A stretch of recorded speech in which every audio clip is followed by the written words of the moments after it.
Welcome back to Beauty Uncovered, sponsored by Olaplex. So our next guest actually was a recommendation of all people from my mother. My mother forwarded me a video of her TED Talk. This is Kristina Pernfors. I am very excited because when I first, so mom does send me a lot of things, but this one actually in particular hit me. And I was like, we need to have her on. We could all benefit from this. So we're going to talk a little bit about our style. So hello, welcome to the show. I'm so glad you're here. Thank you. I'm so glad to be here. It's an honor. I have to say, I'm not kidding. My mother sends me stuff all the time. And she sent it to me and I didn't look at it for a week. Sorry, Mom. And then I just clicked it one day and I was like, oh my gosh, this is so great. Because let me tell you, style is a very interesting thing, aside from the fact that I was not very adept at the style thing. I was that awkward kid when I was younger. But, in today's age, everybody wants to, present themselves the way they are. And I'm just who I am. And it doesn't matter what the circumstances. And I have a bit of respect for that. But in the same breath, you have to have realistic expectations of what you're putting across. Tell me a little bit about how you got involved in all this.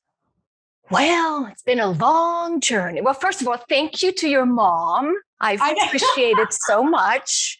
I started I go way, way back. I grew up in a fashion family. My mother and my grandmother owned women's boutiques in Sweden. So I kind of grew up in the retail environment, but around clothes. And my mom is great at just kind of looking at people and looking at knowing what works for them. So I knew from an early age that it's not one size fits all. Mm-hmm. And especially when I went with them on buying trips and I saw my mom buy things that I thought were so ugly. She said, well, it's not for you, but I know exactly who it's for. So that's kind of where it all started. So being around clothes and kind of knowing that we all need to find our own authentic style was kind of embedded in me early. But then my first career was in advertising. So I was on the strategic side. So looked at brands and how to position them in the marketplace and kind of to see how they are positioned against other brands and what they say and how they want to come across and their values. Did a lot of that work and then thought to myself, why don't we do that with ourselves? Mm-hmm. I mean, I know more about car brands than I know my own personal style. So I think it's that as a background. And then I moved into interior design and then into image consulting. But it was kind of a red thread throughout that we are all objects of size, color, proportions, and we just need to know how to best dress ourselves or how to kind of deal with our own physical attributes, but then to see what is it we want to say? How do we authentically tell our own story with just visually tell our own story? So that's kind of how it all that was a long answer, but it was a great answer. how it all came about. As a hairdresser, that's always been kind of one of those things where people would come with something that was trending, mm-hmm. and you would look at them and go, okay, I understand. Yeah. But is it really appropriate for you? Right. And that's a hard conversation to sometimes have, right? Yeah. Yeah. I often get asked, oh, what's the new trend? What should we be wearing this fall? And it's not about, trends can be good to keep an eye on because you know what's available out there and it can be fun. But you really need to know who you are in order to know what you should be wearing. It's not about fashion is fleeting, style is forever. I have to say, and everybody should go and check out her TED Talk because it was only recorded. I think it was released only a few months ago. Yeah. Yeah. It's very recent and it was really well done because you really do show examples of how very simple changes really changes the complete dynamic of how a person is perceived. And it could be something as simple as accessories, shoes, things like that. Yeah. But yet you can, overall, it was still you. Yeah. It was still you. Yeah. Well, thank you. I appreciate that. Yeah, no, it was fun. It was scary because I changed clothes or on stage, but it was fun. Yeah, I love that. And it really is. It's about tweaking. I say too, when I work with style clients and interior clients, it's not about a complete do-over. Very often it's just about minor tweaks that make all the difference. And this is not rocket science, but no one ever teaches us this in school. So, that's my job. I hear a lot of people talk about it as like a capsule wardrobe. It's kind of like that baseline thing that everybody has. I want to say I have it, but not really. It's not complete. Yeah. And I think a capsule wardrobe is also, it's a great thing to have. And for those of you that don't know what it is, it's just to have those basic pieces that you can then build your wardrobe with and kind of switch around to have many different options. But it's not for everyone, because it's a lot about solids and it's not a lot about patterns. And I think too, it's great for a professional woman that needs to travel a lot, look professional at all times, have those kind of quick options, especially when traveling. But for us here in Florida, I wear dresses all the time, and because it's just lighter. And of course, then you have different prints and different colors and all that. But it's capsule wardrobe is great for a start, or for someone who wants a simple, quick, or simple, manageable closet. No, when I lived in New York, because I'm originally from there, and hairdresser, I wore all black. It looked like I was in a coven. I come to Florida, not a good look in Florida. No, it's different in Florida. All the heat, and everybody's looking at you a little bit like, yeah, what are you doing there? And where are your flip-flops? Yeah. No, Florida is a little different. It took a little adjusting to moving here and knowing what to do. So if you had somebody that was like, all right, I'm in desperate need, but I don't even know where to begin. What is one thing that they can do that would potentially change the direction of how they may be perceived in the world? So I think it's all about authenticity, and it might sound, great, but how do we achieve that? It's finding your core meaning. I say pick 3 adjectives you want to have describe you. So, and that can be, and in branding, you do that all the time with brands. So why shouldn't you do it with yourself? So pick 3 adjectives. So if, for instance, it could be, I want to be seen as knowledgeable. I want to be seen as trendy, or I want to be seen as casual. And then I want to be seen as loyal or warm or inviting or approachable. But pick 3 to start with. And that can be sort of the guide or the beginning of your brand, personal brand. And I know it's a word that's thrown around a lot, but I think it's so much more important because it is you. What's more important than knowing yourself?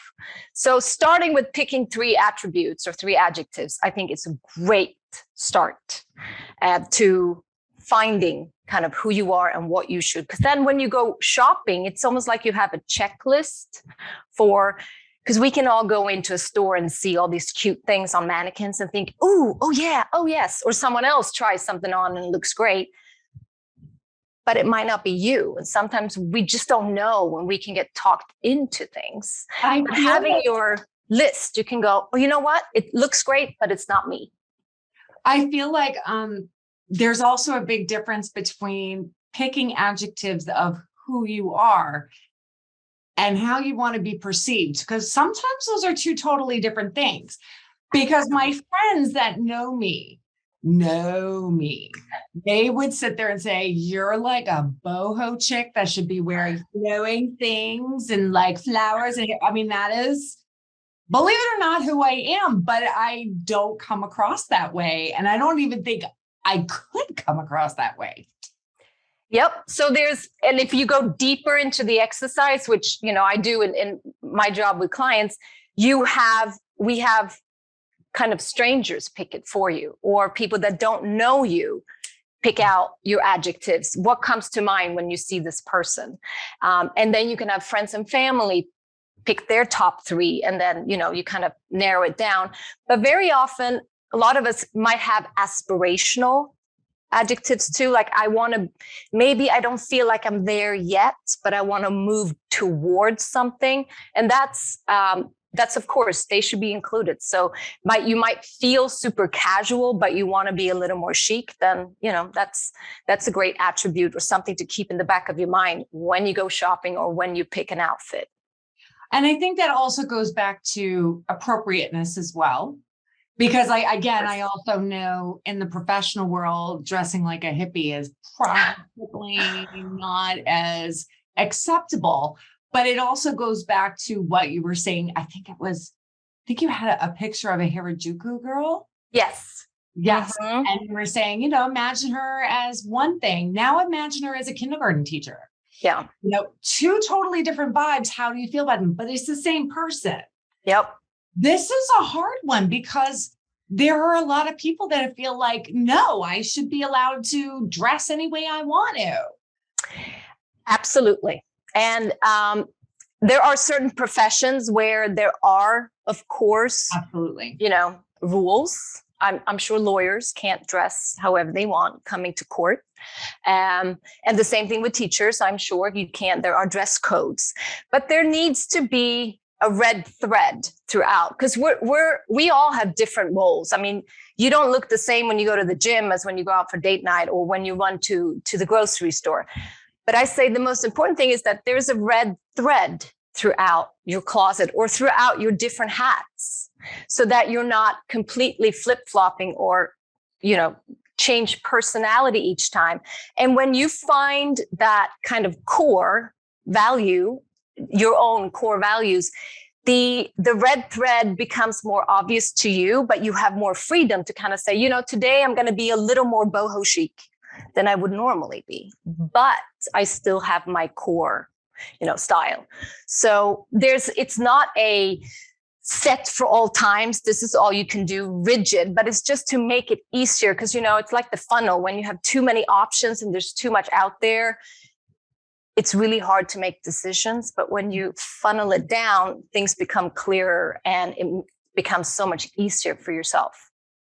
So let's talk a little bit about fit, because this is one that is also, particularly for women, it always feels like they make clothing for one size fits all, so to speak, like not one size, but like one shape fits all. And yes, this is that we are all made so differently. Absolutely. And that drives me nuts watching, what's trendy. It's like, what shape is that square box gonna, I don't know. Yes, I think knowing, that's one of the best and quickest way to start knowing those kind of the foundation of how you build, finding your core values or your attributes, but then knowing your own physical attributes, and body shape is key, and it can completely change how you feel about your own body, how you feel, how you look, and you can lose 5 pounds just like that by dressing, or visually lose 5 pounds, I should say, by dressing correctly. If only, Kristina. But it really, and that's where I think a lot of my clients, that's the most instant aha moment, is when they get the right fit for their shape. All of a sudden, there's no right and wrong with shapes. It's just knowing and making the most out of what God gave you. Mm-hmm. And when you get it right, you feel comfortable, you feel prettier, the confidence, huge confidence booster, just getting the right fit. So one of the things that I actually was just recently teaching my niece was measuring certain areas, right? Because it was really fascinating. She was getting clothing that was way too big for her. Mm-hmm. And I was like, why are you doing that? And she goes, I don't know. That was just always what I ordered. Like I think sometimes we get so stuck on a number that's written on a label of whatever, but we know that every manufacturer makes them differently, that measurements are huge. Absolutely. Yep. And another thing that's huge is alterations. That was going to be the next one I was going to ask you. It's huge. That's another game changer. A lot of people don't do that. That's like an OG old school thing that people used to do. Yes, absolutely. Again, going back to my mom and my grandmother, they had seamstresses in the stores that kind of came in certain days, and then people brought in their clothes and had them altered. Because that was just a given that, of course, it's not going to be the right length, or it might be a little too wide. You might have to take it in the waist or something, because it's off the rack, and we're all unique. And when you get your clothes altered, it's like you had them made especially for you. Mm-hmm. So, and I love going consignment store shopping too, because I think you find both great for the environment and great for the wallet, but you can find great quality pieces at consignment stores. So even if it's the wrong size, maybe it's a little big, but you can have it altered, spend that extra $20, $30, and you're going to love that piece forever. I think a lot of people don't realize how affordable it is and how incredibly satisfying that $20 or whatever is. Absolutely. When you actually are able to get something that fits you to a T. Yep. Like you said, you can save the money at a consignment. Yeah. And then invest the money and making it custom for you. Exactly. I even train my husband now. He alters most things he buys. He just bought a new linen shirt, because it's all the thing in Europe now. All men should have linen shirts. It was too long. He said, well, I could just get this altered, right? I'm like, I'm so proud. Such a proud moment. Do you find that in Europe, that's probably more commonplace than, say, in the United States? Because I actually used to live in South America. And when I lived there, everybody did. Everybody got that alteration. Yeah, I think certain places in Europe, it's more common. Where I'm from Sweden, I know alterations gotten really expensive. But we also learned how to sew in school. That was part of, you had to take sewing as much as you had to take math or history. So you can always dust off that sewing machine and do it yourself. Worst case scenario. I gotta admit, I took that in high school. I remember that. My mom made me take it. I was taking sewing, but the truth is I've retained nothing. Nothing. But I do think it's machine in front of me, I'd be like, it's a shame though, because that's so practical. I mean, I teach my kids how to sew in buttons because otherwise, what do you do if buttons fly out? Yeah, hand sewing I could do, and I've taught my boys how to do that. Yeah, I would even teach them how to darn socks too. Oh, good. I could do those things, but anything by hand I could do. But when it comes to the machine, it just intimidates. Yeah, it can be a little intimidating, but I think it's so much more modern now. Yeah. It's an 80s girl. It's a computer now. But I think most places you can find different levels of alteration. You can find super high end that, do a lot of wedding gowns. But there's also, I have here in Vero, I have a woman that I work with has done sewing her whole life. And she's great at doing hemming and just minor alterations that, I don't want to have time to do myself.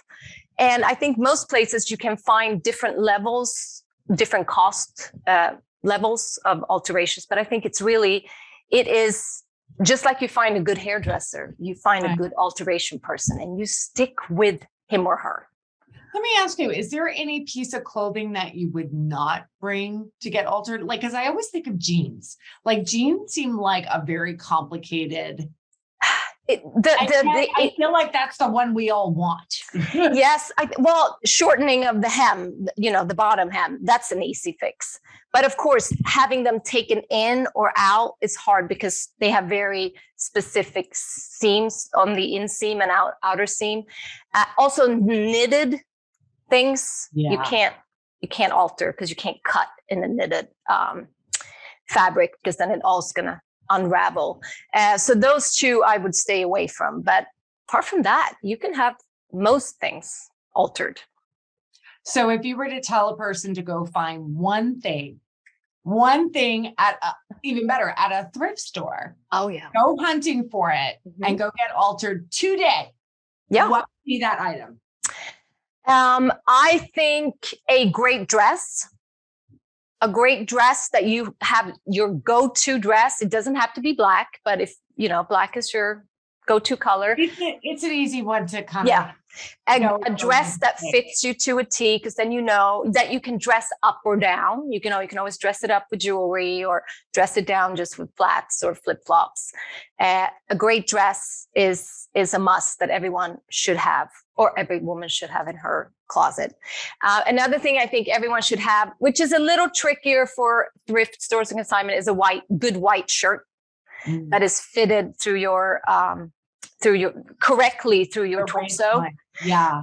So sometimes they get a little yellow with age. But if you can find a good white shirt that you just have altered to fit you perfectly, then that's another great. Do you think getting a men's shirt that was fit, and to get it tailored in, do you think that would make more sense?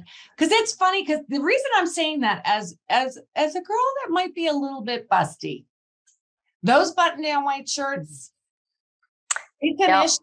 So when I was a kid, I used to steal my dad's business shirts. Granted, back in those days, we were like stirrup leggings, and when they wear the long Ben Houston shirts.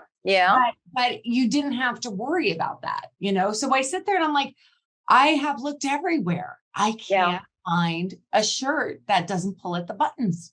Yeah, as long as the shoulders don't get too big on you, or the collar, then why not? You just make darts in the front and back. That makes sense. Yeah. Ooh, learning all kinds of things. Why not? I have one more thing I'm going to quiz you on. Okay.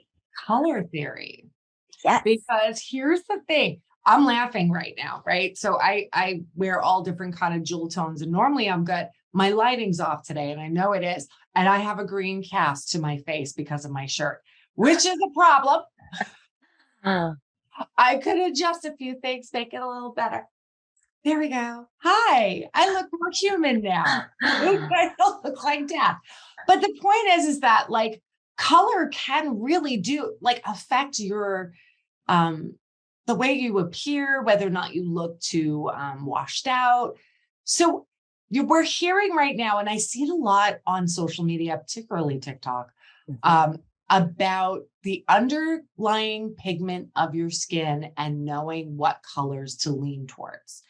The thing is that how I never could understand the whole underlying pigment thing, because I have multiple. So what do you do with that? So all of us are going to be either warm, cool, or neutral.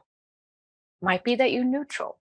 So what you look at in skin, and when I do work with color I have a company that I work with that do digital color analysis, that go in, and enlarge the pigments and do all that. Yeah, it's a great, and you get all your best colors and colors you should stay away from and all that. But first of all, anything that you carry with you naturally, that's a color you can always wear. So if you have blue eyes, you can always wear blue. If you have green eyes, you can always wear green. If you have a more yellow undertone to your skin, then you're considered warm. If you have a more pinkish undertone, then you're considered cool. So cool meaning both. So you might be neutral.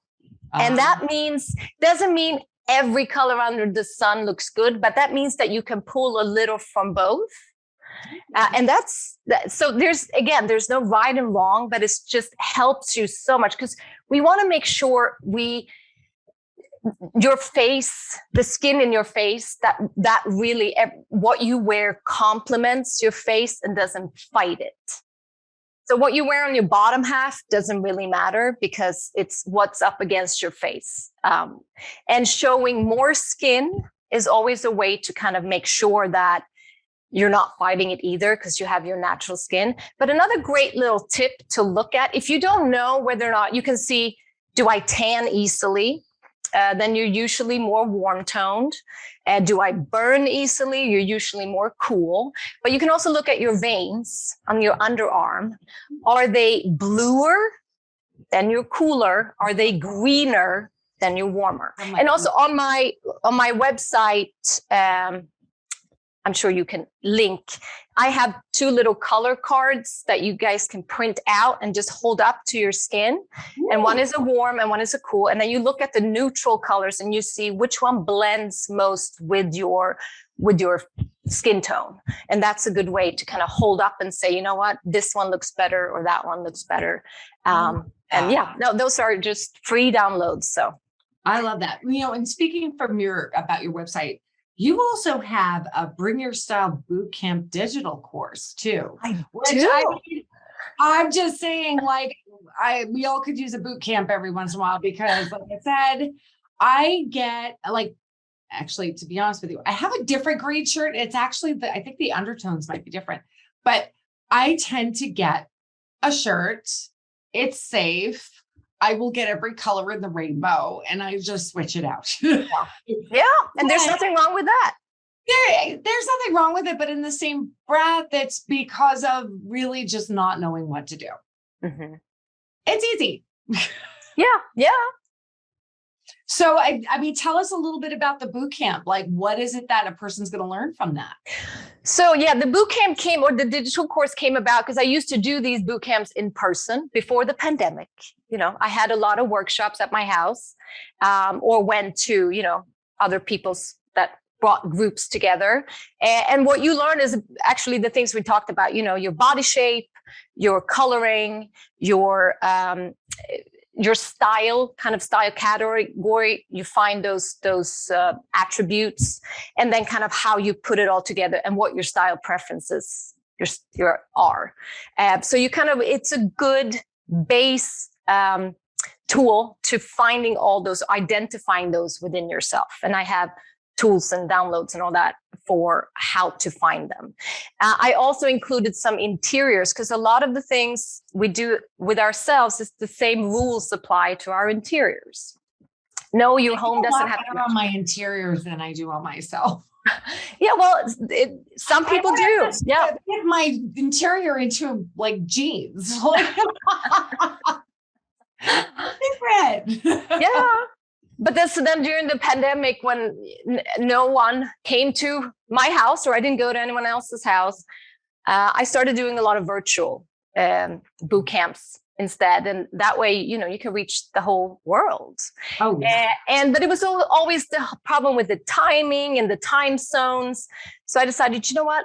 I'm just going to make it into a digital course and they can go and download and look at it whenever they have time. So it's about 3 hours of recorded time, and you will learn to find your authentic style, to kind of start building that style journey or build your foundation. And I talk about personal style, but I also talk a little bit about interior, how you kind of apply your own preferences in your house as well. So your house says a lot about you as well. And you want to make sure you feel home in your own environment. I'm half convinced that the reason why so many people have a hard time identifying their style, whether it be clothing or their interior, because there's so many choices out there. It's very hard to refine because, like I said, there's so many different things. So many things I get inspiration from, but in the same breath, they're not always necessarily cohesive.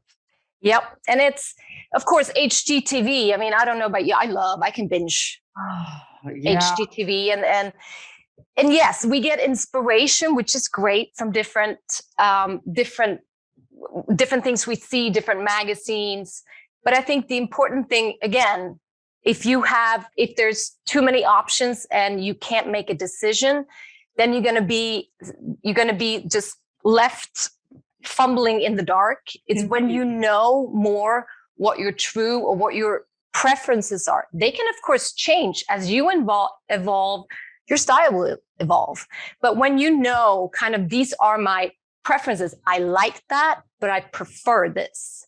That's when everything gets easier. Yeah, that's very true. That's very true. Well, I'm very excited, and I'm hoping that everybody goes and takes a look at your website. Is it what's the website? So my company website is aesthetics, www.aestheticsandstyle.com. Yes, I know it's hard to spell aesthetics, but well, I know. And it's funny. I always get it right, but like when I'm writing, I'm like, okay, what is it? And then for the digital course, you can go to bringyourstylebootcamp.com. Nice. And also find you throughout social media. I saw that I actually watched your YouTube videos as well. They're a lot of fun. Well, I think that there's so much everybody can learn from this. I thank you for coming. Thank you. Well, thank you. It was a pleasure.